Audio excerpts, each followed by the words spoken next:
Hello friends, welcome to healthy food chef. நம்ம இன்றைக்கி ரொம்பவே சிம்பிளான ஹெல்த்தியான பச்சை பயிரை வச்சு ஒரு ரெசிபி எப்படி செய்கிறதுன்னு பார்க்கலாம். இந்த முளைக்கட்டின பச்சை பயிரில் ரொம்ப அதிக சத்து அடங்கியிருக்கு. குழந்தைங்கள்லேருந்து பெரியவங்க வரைக்கும் எல்லாத்துக்குமே இது ரொம்ப யூஸ்ஃபுல்லாக இருக்கும். குழந்தைங்களுக்கு இது ஒரு பெஸ்ட்டு பேபி ஃபுட்னு சொல்லலாம். ஒமேகா 3 இந்த பச்சை பயிரில் இருக்கிறனால முடி வளர்ச்சிக்கு ரொம்பவே இந்த பயிர் யூஸ்ஃபுல்லாக இருக்கும். இதை பச்சையாக அரைச்சோ இல்லைன்னா இந்த மாதிரி முளை கட்டினதுக்கப்புறமோ அதை அரைச்சி தலைக்கு பேக் மாதிரி போட்டுட்டு அதுக்கப்புறம் தலை குளிச்சுட்டு வந்தோம் அப்படின்னா முடி உதிர் ரொம்பவே கம்மியாகிடும். அது மட்டும் இல்லாமல் முடி வளர்ச்சிக்கு ரொம்ப யூஸ்ஃபுல்லாக இருக்கும். கண்டிப்பாக நீங்கள் ட்ரை பண்ணி பாருங்கள். இப்போ எப்படி நம்ம முளை கட்டுறது, எப்படி உணவில் சேர்த்துக்கிறதுன்னு சொல்லி பார்க்கலாம். இப்போ நார்மலாக பச்சை பயிரை 2லேருந்து 3 கப் எடுத்து நல்லா அலசிக்கோங்க.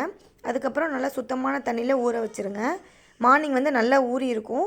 அந்த ஊறினதை மார்னிங் நம்ம பிரேக்ஃபாஸ்ட்டுக்கு ஹெல்த்தியாக ஏதாவது தோசை மாதிரி செஞ்சு சாப்பிடலாம். நான் நம்ம சேனல்லே ஒரு வீடியோ போட்டிருக்கேன். அதோட லிங்க்கை நான் இந்த இதில் டிஸ்கிரிப்ஷனில் கொடுக்குறேன். இந்த பச்சை பயிரில் தோசை எப்படி ஹெல்த்தியாக ரொம்ப சிம்பிளாக செஞ்சு சாப்பிட்றதுன்னு சொல்லிட்டு போட்டிருக்கேன். நார்மலாக இப்போ ஊறினதுக்கப்புறம் தண்ணியை ஃபுல்லாக வடிச்சிருங்க.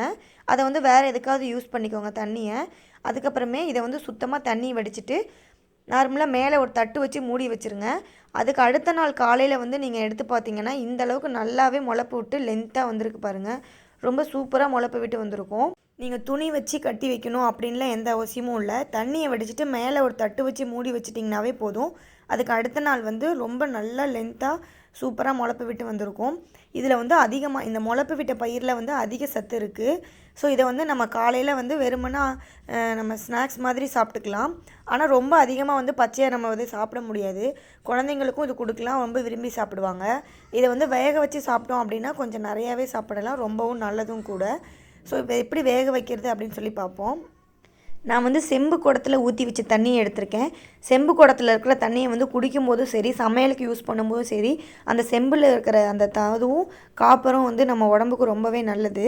ஸோ இந்த மாதிரி நீங்கள் ட்ரை பண்ணி பாருங்கள். ரொம்ப தண்ணி ஊற்றிட வேணாம். லைட்டாக பயிர் மேலே தண்ணி இருக்கிற மாதிரி ஒரு 2 கிளாஸ் அளவுக்கு மட்டும் ஊற்றிட்டு கொஞ்சமாக உப்பு தேவையான அளவுக்கு போட்டுக்கோங்க. இப்போ 2 விசில் மட்டும் விட்டு எடுத்துக்கலாம். இதை இந்த மாதிரி வேக வைக்கும்போது குழந்தைங்களுக்கு கொடுக்கறதுக்கு ரொம்ப யூஸ்ஃபுல்லாக இருக்கும். ரொம்ப ஈஸியாக சாப்பிட்றதுக்கு அவங்களுக்கு நல்லாயிருக்கும். நான் 2 விசில் விட்டு எடுத்துட்டேன். பாருங்கள், பயிர் உடையவும் இல்லை, அதே சமயம் நல்லா வெந்தும் வந்திருக்கு. இப்போ இந்த தண்ணியை நம்ம வெறுமனே நார்மலாக குடிச்சிக்கலாம். இப்போ பெரியவங்க இந்த மாதிரி நார்மலாக வெறும் பயிராகவே சாப்பிட்டுக்கலாம், நம்ம சேலட் மாதிரி. பசங்களுக்கு இதை நல்லா மசிச்சு கொடுக்கலாம்.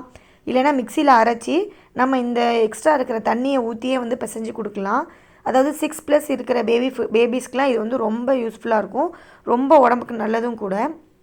இப்போ இதை எப்படி நம்ம குழந்தைங்களுக்கு கொடுக்கறது அப்படின்னு சொல்லிட்டு பார்க்கலாம். அதாவது 6 மாதத்தில் இருக்கிற குழந்தைங்களுக்கு மிக்சியில் போட்டு நம்ம வேக வச்ச அந்த தண்ணியவே ஊற்றி ஒரு 2 திருப்புனீங்கன்னா நல்லா சாஃப்டான இந்த மாதிரி ஒரு பியூரி கிடச்சிரும்.